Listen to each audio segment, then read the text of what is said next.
இலங்கையில் ஏற்பட்டிருந்த பொருளாதார நெருக்கடி காரணமாக இலங்கையில் இருந்து கடல் வழியாக தமிழகத்தில் தஞ்சமடைந்த 13 குடும்பங்களைச் சேர்ந்த இலங்கை அகதிகளை மீண்டும் இலங்கைக்கு திருப்பி அனுப்பி வைக்க வேண்டும் என இலங்கை அகதிகள் ராமநாதபுரம் மாவட்ட ஆட்சியாளரிடம் மனுவை கையளித்தனர். இலங்கையில் ஏற்பட்ட பொருளாதார நெருக்கடி காரணமாக இலங்கை தமிழர்கள் கடந்த 2022 ஆண்டு மார்ச் மாதம் 20 முதல் இலங்கையில் இருந்து படகு வழியாக சட்டவிரோதமான முறையில் தனுஷ்கோடியில் தஞ்சமடைய தொடங்கினர்.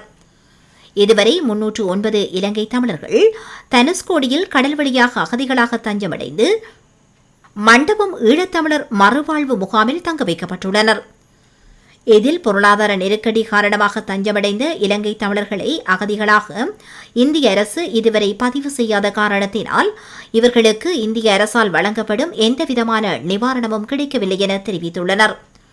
இந்நிலையில் வருவாயின்றி தவித்த இலங்கை தமிழர்கள் 5 குடும்பத்தினர் மீண்டும் சட்டவிரோதமாக கடல் வழியாக அண்மையில் இலங்கைக்கு திரும்பிச் சென்றுள்ளதாக தமிழக செய்திகள் தெரிவித்துள்ளன.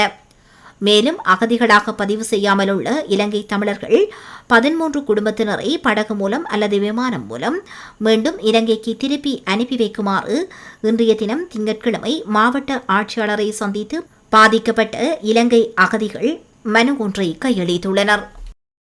நாங்கள் இலங்கையிலேருந்து வந்திருக்கோம். எங்களை திருப்ப எங்கள் நாட்டுக்கு அனுப்பி வைக்குமாறு கேட்டுக்கொள்கிறோம். இங்கே எங்களுக்கு எந்த ஒரு வசதியும் இல்லை, தொழில் செய்கிறதுக்கான வாய்ப்பும் இல்லை. அதனால் எங்களோட நாட்டுக்கு அனுப்பி வைக்குமாறு கேட்டுக்கொள்கிறோம். இங்கே உங்களுக்கு என்னென்ன பிரச்சனை இருக்குண்ணே, எதனால் போகணும்னு நீங்கள் விரும்புகிறீங்க? அங்கேருந்து பொருளாதார நெருக்கடியில் வந்து நாங்கள் இங்கே வந்து இப்போ அப்படியான ஒரு சூழ்நிலையில் வாழ்கிறோம். எந்த ஒரு தொழில்துறை ஒன்றுமே இல்லை, வேலைக்கும் எடுக்கிறாங்களும் இல்லை. வேலைக்கு போகாமல் இந்த மனுஷி தனியாக கஷ்டப்படுறா இருந்துட்டு அங்கே போனாலும் கொஞ்சம் சுதந்திரமாக இருப்பா.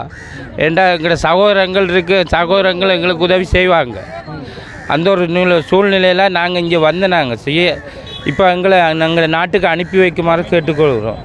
இதுக்கு முன்னாடி இங்கே பெட்டிஷன் கொடுத்துருக்கீங்களா? யார் யாரை பார்த்துருக்கீங்க? இதுக்கு முன்னாடி நாங்கள் கணவரை பார்த்துருக்கோம். ஒன்றுத்தரும் ஒரு உதவியும் செய்யலை. எங்களுக்கு எந்த ஒரு உதவியும் இல்லாத காரணத்தால் நாங்கள் இலங்கைக்கு போகிறதுக்கு வலிக்கிறோம்.